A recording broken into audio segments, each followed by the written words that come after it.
Vous savez, je vais vous dire une chose. Parfois, on pense que ce qui serait le mieux pour nous, c'est que tout se passe bien, c'est que tout aille comme sur des roulettes, que les choses vraiment s'arrangent dans notre sens et qu'on puisse vraiment être heureux.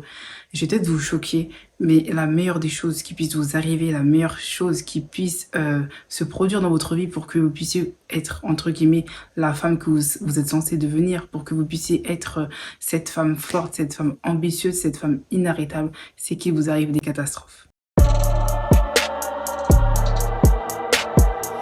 Je ne sais pas si vous avez déjà entendu ce proverbe qui est assez familier, qui est plutôt connu, qui dit que, entre guillemets, je vais paraphraser, vaut mieux aller dans une maison de pleurs que dans une maison de rire. Et je pense que c'est exactement la vraie citation.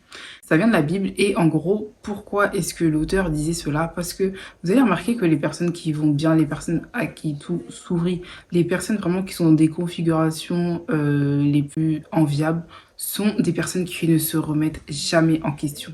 Et le moment où vous allez pouvoir vraiment vous reprendre en main, ce moment clé dans votre vie, ce moment fatidique, c'est ce jour où il va vous arriver des choses que vous n'allez pas pouvoir contrôler. Le jour où tu vas te faire plaquer, le jour où tu vas perdre ton travail, le jour où tu vas te faire licencier, où ton compte bancaire va être vidé, c'est ce jour-là où tu vas pouvoir activer ce déclic. Oui, je sais, c'est pas la bonne nouvelle que tu voudrais entendre, c'est peut-être pas ce à quoi tu t'attendrais. En réalité, je pense que personne n'a envie de passer par là. Mais je t'assure que c'est l'étape dont tu as besoin pour vraiment activer ce pourquoi, ce qui es-tu. Et souvent, c'est cette question qui a l'air tellement simple, tellement essentielle, à laquelle beaucoup d'entre nous ne savent pas répondre. Et moi, ce que j'aimerais vous dire, c'est que vous avez réellement un but. Vous avez réellement une mission de vie. Vous êtes vraiment capable de grandes choses.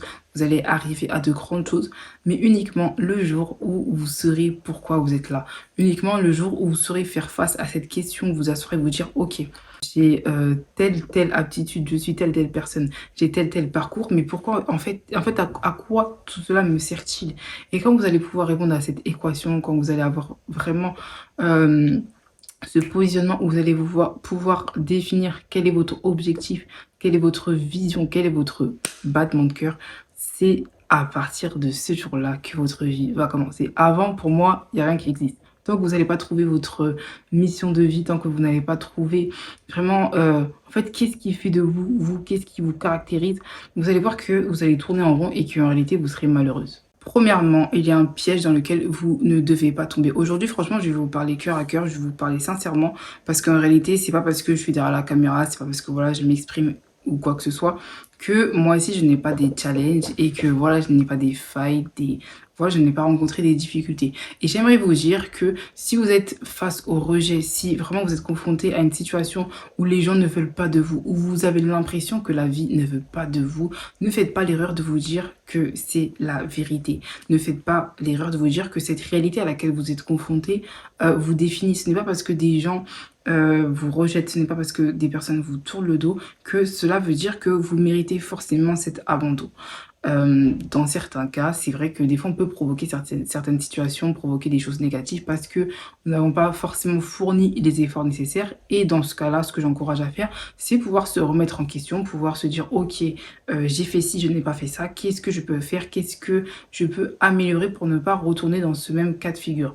Et pour moi, c'est tout à fait normal de ne pas forcément réussir, de ne pas forcément finir sur un point positif sur toutes les expériences de notre vie. Pourquoi? Parce qu'en réalité, nous sommes dans un processus, nous sommes là pour apprendre et il faut arrêter de vous flageller, arrêter de vous culpabiliser, arrêter de vous prendre pour des pères fouettardes et de tout le temps vous martyriser. Non, en fait, vous n'êtes pas en esclavage. Ne prenez jamais le nom de quelqu'un pour un nom définitif. Un nom cache toujours, franchement, la vérité, toujours. Oui, toujours un oui. Il y a toujours quelque chose qui va se cacher derrière une porte qui va se fermer. Il y a toujours quelque chose de nouveau et souvent, je dirais même de mieux, qui va se cacher derrière une situation difficile. Une situation où vous allez être confronté à beaucoup d'obstacles, à beaucoup de... Vous voyez, quand les choses ne semblent pas aller en votre faveur, quand vous allez rencontrer beaucoup d'adversité, cela ne veut pas dire que c'en est fini pour vous. Soyez des femmes combatives, soyez des femmes fortes. Et moi, je dis ça dans le sens où combattez pour ce qui vous semble être juste. Moi, je sais que souvent, des fois, on va pouvoir me faire des reproches. Oui, mais là, tu aurais dû faire ci, tu aurais dû faire ça. Je pensais que tu allais être plus combative sur ceci, cela. Il n'y a pas de problème. Mais en fait, à partir du moment où certaines situations ne vous mettent pas en accord avec vous-même, où vous savez que, voilà, vous n'avez pas forcément les mêmes aspirations, vous n'avez pas forcément les mêmes envies que les autres, prenez le temps de vous dire: «Est-ce que je me bats pour moi ou est-ce que je me bats pour les autres?» Et il n'y a en aucun cas attrait à de la jalousie que de penser à soi. Vous savez, vous ne vivez pas pour les autres. Enfin, quand je dis vous ne vivez pas pour les autres, si on est là pour les autres, pour améliorer le système, améliorer tout ce qui se passe autour de nous. Mais premièrement, il faut d'abord savoir se dire oui à soi avant de dire oui aux autres. Pourquoi je dis ça? Parce que des fois, on pense que c'est bien de toujours tout accueillir, tout accepter, toujours dire oui, oui, oui, alors qu'en réalité, on n'est pas en paix avec soi-même. Et vous savez, moi, j'ai vu beaucoup de personnes se donner pour les autres, se mettre à fond dans des projets, à vraiment s'investir, s'investir et au bout d'un moment s'effondrer. Pourquoi? Parce que en fait, quand, ces personnes-là n'ont pas d'abord fait ce chemin de se dire: «OK, pourquoi est-ce que je fais ça? Est-ce que c'est ce à quoi je suis appelée? Est-ce que c'est vraiment, mon objectif? Est-ce que c'est vraiment ma place?» Parce que des fois, on prend la place des autres. Pourquoi? Parce que, voilà, on a besoin de considération, on pense qu'il y a pas d'autres opportunités, bref, pour plein d'autres cas de figure. Voilà, on va se mettre dans des combats qui ne sont pas les nôtres. Les filles, soyez dans votre propre chemin. Ne prenez pas le chemin de quelqu'un d'autre. Ne prenez pas la vie de quelqu'un d'autre. Battez-vous pour vous. Battez-vous d'abord pour ce qui vous semble être juste. Et une fois que vous êtes en accord avec ça, et je dis encore une fois, seulement après être en accord avec ça, donnez-vous à 100%. Mais moi, personnellement, je considère que dans la vie, être hypocrite, c'est pas simplement l'être envers les autres. Tu peux pas être hypocrite envers toi-même.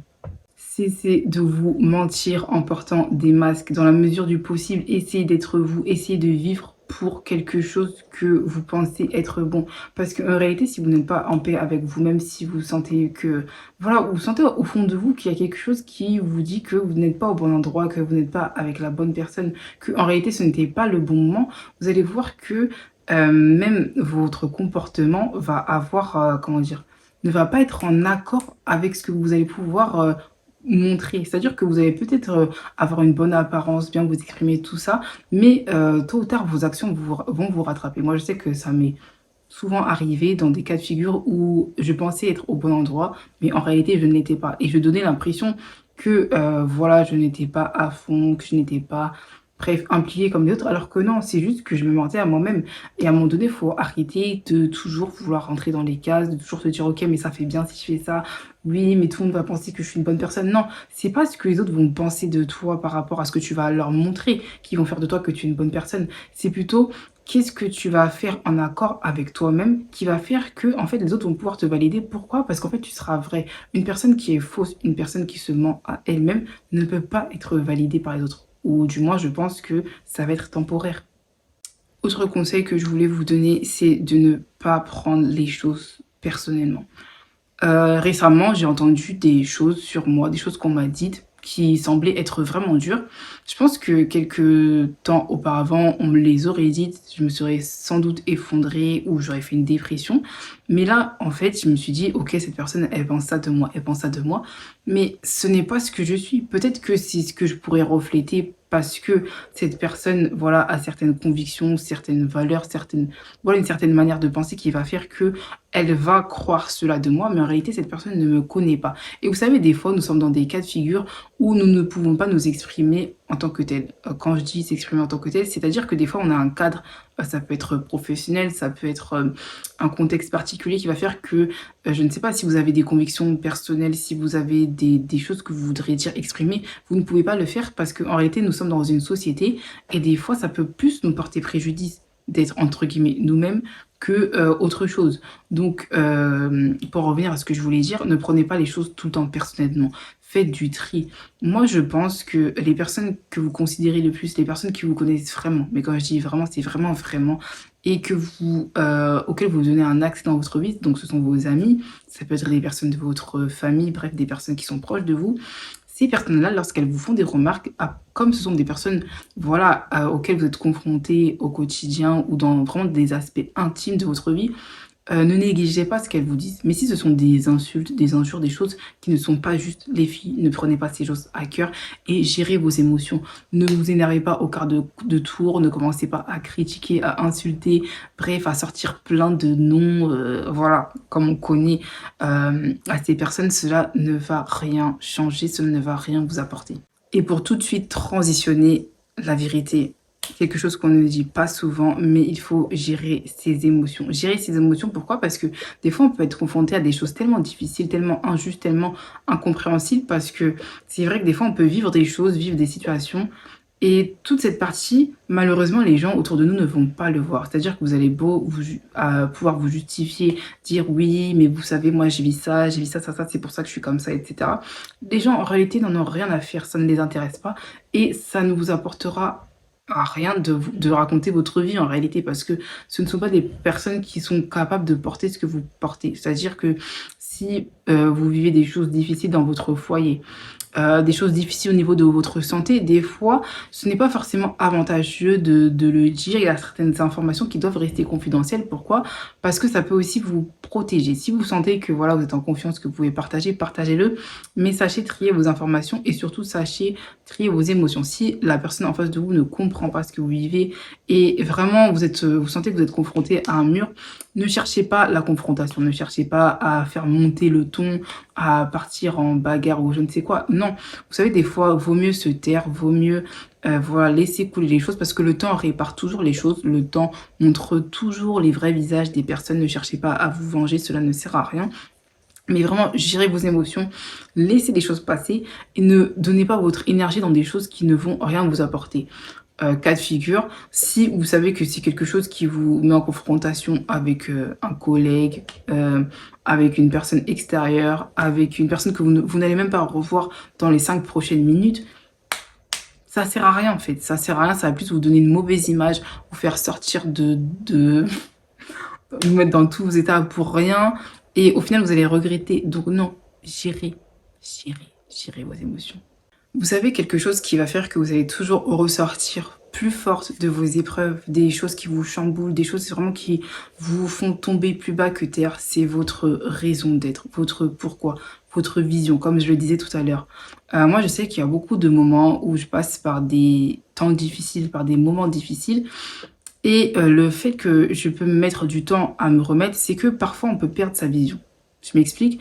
Des fois, on peut être tellement submergé par des émotions négatives, par des chevauchements, par des enchaînements de situations compliquées, qu'il peut se trouver que on se souvient plus de pourquoi on est là. Qu'est-ce qui fait qu'aujourd'hui on fait tout en fait pour rester debout? Qu'est-ce qui fait que aujourd'hui je ne vais rien lâcher?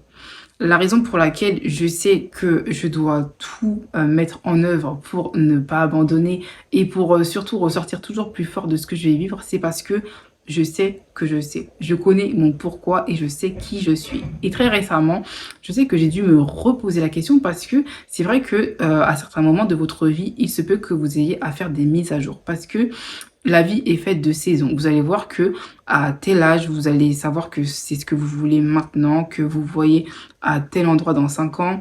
Et puis 5 ans plus tard, vous allez vous apercevoir que les choses que vous désiriez avant ne sont plus les mêmes choses. Et puis même, vous allez voir que les situations, les choses que vous allez rencontrer dans votre vie vont faire que vous allez évoluer et que votre manière de penser va changer. Et à ce moment-là, ce qui est très important de faire, c'est de pouvoir se rasseoir et de se dire, ok, qu'est-ce qui a changé? Quelle est ma nouvelle manière de penser?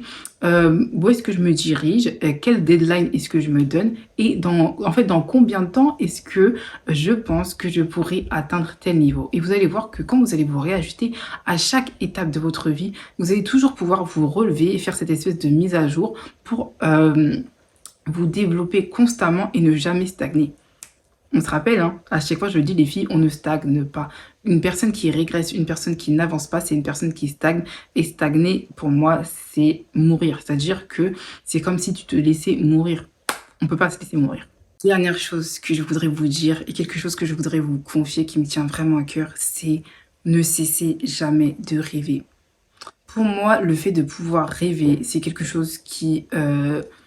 c'est comme un pouvoir, c'est-à-dire que si vous ne rêvez plus, vous n'allez plus pouvoir vous projeter, vous n'allez plus pouvoir vous élever, vous n'allez plus avancer. Et ça n'a l'air de rien comme ça parce que rêver, des fois on se dit oui mais pourquoi rêver, pourquoi avoir de grands rêves? Si tu dois avoir des rêves, tu dois avoir des objectifs, plus tu vas rêver, plus tu vas aspirer à des choses et plus tu vas t'autoriser à penser que tu peux avoir ceci, que tu vas arriver à cela, que telle chose va t'arriver, en fait, plus tu vas maintenir ton esprit en éveil. Et vous allez voir que c'est un exercice qui est très puissant.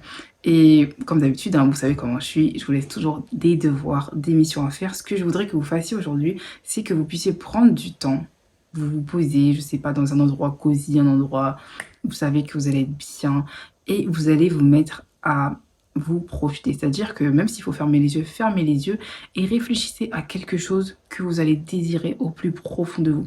Qu'est-ce que vous désirez au plus profond de vous? Qu'est-ce que demain, si je vous disais que vous pouviez l'avoir, en fait, qu'est-ce que vous demanderiez à la vie? Qu'est-ce que vous demanderiez à Dieu? En fait, qu'est-ce que vous voulez réellement? Notez-le sur un papier, écrivez ces choses auxquelles vous aspirez et rappelez-le vous tous les jours. C'est-à-dire que pour celles qui veulent aller plus loin, moi je sais qu'il y a quelque chose que j'ai essayé de faire, c'est chaque soir avant de dormir, en fait, je refuse de m'endormir sur une touche négative. C'est-à-dire que même s'il s'est produit quelque chose de bizarre, de pas forcément top dans la journée, il faut surtout pas que je puisse me coucher avec ces pensées négatives, mais que je puisse me coucher en ayant, voilà, en pensée quelque chose qui me fait plaisir. Et pour cela, ce que je fais, c'est de repenser aux choses que je veux, à mes rêves, à mes ambitions, à mes projets. Faites-le même dès ce soir, faites-le tous les jours et vous allez voir que toutes ces pensées négatives, toutes ces choses qui vous tracassent, finalement, vous commencez à prendre du recul et à se positionner en arrière-plan. Voilà, c'était mes petits conseils du soir. En tout cas, j'espère vraiment que cette vidéo vous a plu. Abonnez-vous, mettez des commentaires, posez vos questions, n'hésitez pas. Cette chaîne, c'est notre chaîne, c'est votre chaîne. Donc, on est là pour glow up, on est là pour avancer et j'attends vraiment de vos nouvelles, de vos résultats. Prenez confiance en vous, croyez que la vie vous réserve des choses extraordinaires. Vous avez droit au bonheur, vous avez le droit d'être heureuse. Et si aujourd'hui tu es dans une situation voilà, qui ne semble pas t'avantager, tu es triste ou tu pleures ou ça ne va pas, la vérité, cette situation est temporaire, ça va changer. Crois-le, déclare-le et tu verras que tout ira bien. En tout cas, je vous fais de gros bisous, je vous souhaite une excellente journée, soirée, tout ce que vous voulez et je vous dis à très vite.